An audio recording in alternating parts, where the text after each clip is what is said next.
Les ambassadeurs de la MEL, première.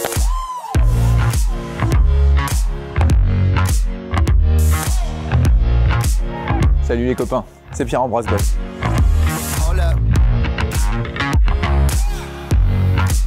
C'est cool parce qu'aujourd'hui je vais rencontrer l'athlétisme français. 2 athlètes ambassadeurs de la MEL, Arthur Gervais, Quentin Tison, spécialiste du 1500 mètres. Ça va être incroyable.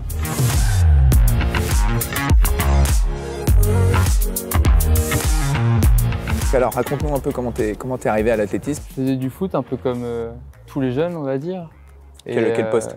Je jouais 6 ou ailier, donc je courais beaucoup. Hein. Mais je voyais que je courais beaucoup, j'aimais courir. Moi j'ai commencé l'athlé en fait, je faisais du foot à la base. Tout le monde faisait du foot en fait. Non mais en même temps on est dans le pays où on est obligé de faire du foot. Je courais assez vite et j'étais assez endurant sur le terrain, donc ça se passait vraiment bien au foot. Et après on m'a dit de faire un peu d'athlé. Au lycée, j'ai fait champion de France de cross UXL. Et c'est là que mon coach actuel m'a repéré et m'a dit bon, on pourrait peut-être faire de l'athlé. Donc j'ai essayé l'athlé et à ma première course, vraie course entre guillemets, j'ai fait un 1000 mètres et j'étais à 3 secondes du record de France. Quelle catégorie? Minime. Donc 2,33 t'as fait? Moi j'ai fait 2,33. Ah ouais. Ah, les gens savent pas, les gens peuvent pas se rendre compte, mais 2,33 c'est très très fort. J'ai été champion de France quand tu as été champion du monde, la même année, 2017. Bah, je te du coup, c'est la première course. La bonne année alors, on est les années impaires. C'est ça. Mes premiers championnats du monde que j'ai regardé, c'était à Londres justement, et j'ai vu ta course. Ah ok, trop bien. Et ça m'a donné envie d'être fort aussi. Ah bah, c'est gentil. Mon rêve, ça a toujours été d'être un professionnel au niveau de l'athlé. J'ai tout misé là-dessus et là, je suis à 1 seconde des Jeux, quoi. Alors quel est ton record sur 15 et sur... Bon, c'est 3 minutes 40-80, je suis encore à 5 secondes des minima. Mais à ton niveau, ça peut aller vite. Hein. On va dire que je programmais pour 2024, 2028 et 2032. C'est quoi ton vrai objectif pour cela? Pour ces jeux à Paris? La médaille d'or. La médaille d'or? Tu veux envoyer l'or? Moi, je veux gagner à Paris? Ah ouais, ça serait incroyable. Un truc de fou. Depuis 2020, je suis partenaire avec la MEL. Ouais, ok. Donc c'est une super opportunité puisque ça me permet de représenter, on va dire, ma métropole. C'est surtout un soutien moral en fin de compte. C'est d'être présent, d'échanger avec d'autres athlètes qui font partie de la MEL en fait. C'est pas l'aspect financier, c'est une chose, mais surtout l'aspect psychologique, ça compte énormément pour nous en fin de compte. Bon, toi, quand tu fais un 1500 mètres, t'es prêt. Mais là, juste après toi, je vais aller voir un décathlonien, un mec qui s'appelle Basile Rollenin, tu le connais? Ouais. Et tu sais ce qui se passe à la fin du décathlon? Un 1500. Eh ouais. Et là, ça doit être dur pour eux. Oh, le gars est en tenue, il est prêt. En tenue de compète. Tu vas bien, mon gars? Ça va et toi?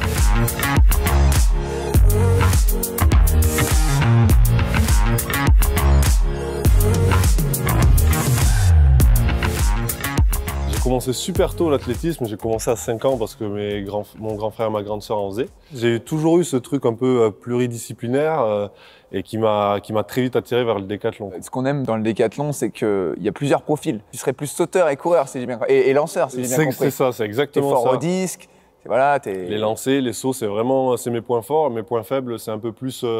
on va dire les épreuves énergétiques, le 400 mètres, le 1500 mètres. Ça colle aussi avec mon parcours en fait, c'est que j'ai eu pas mal de problèmes de croissance. Toutes ces jeunes années, j'ai pas pu faire beaucoup de courses d'aérobie ou de sprint. J'ai dû me rabattre sur des épreuves un peu plus accessibles pour moi. Toi, tu te positionnes majoritairement pour les JO 2024 alors? Bah forcément. Moi, j'aurais 30 ans. Bah, décrocher une médaille, je serais à mon top niveau. À 30 ans, un décathlonien, bah, il lançait énormément sur lui. J'aurais fait du chemin, j'aurais fait plusieurs championnats, donc je pense que ça sera le moment idéal pour faire une perf. Je te propose de me parler un peu de ton partenariat avec la MEL, qu'est-ce qui t'apporte? En fait, c'est un soutien vraiment général et aujourd'hui, je pense que les sportifs de haut niveau, ils ont besoin d'être accompagnés. Ce qu'ils font, qu'ils continuent de perfer, c'est justement qu'ils sont soutenus, qu'il y a de la confiance autour d'eux, et ça, je pense que c'est hyper important aujourd'hui. Alors, c'est un poids de 7 kg 260. Donc poids réglementaire, sans élan, on est d'accord. Hein. Tu vas faire le cri ou pas? Je vais faire le cri, mec. Ah, j'ai dû faire un 6,50 là.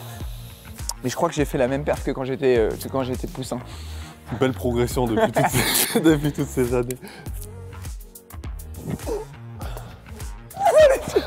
On peut pas le mettre. Mec, t'as visé après les filets. Un petit défi en son longueur alors.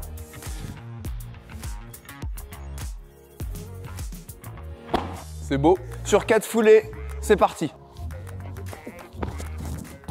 Non! Toi, t'étais bon jusqu'à ce que tu reviennes en arrière. Ah, mais ça, c'est le problème de, tu vois, de la loi de Newton, toujours la même. Hein.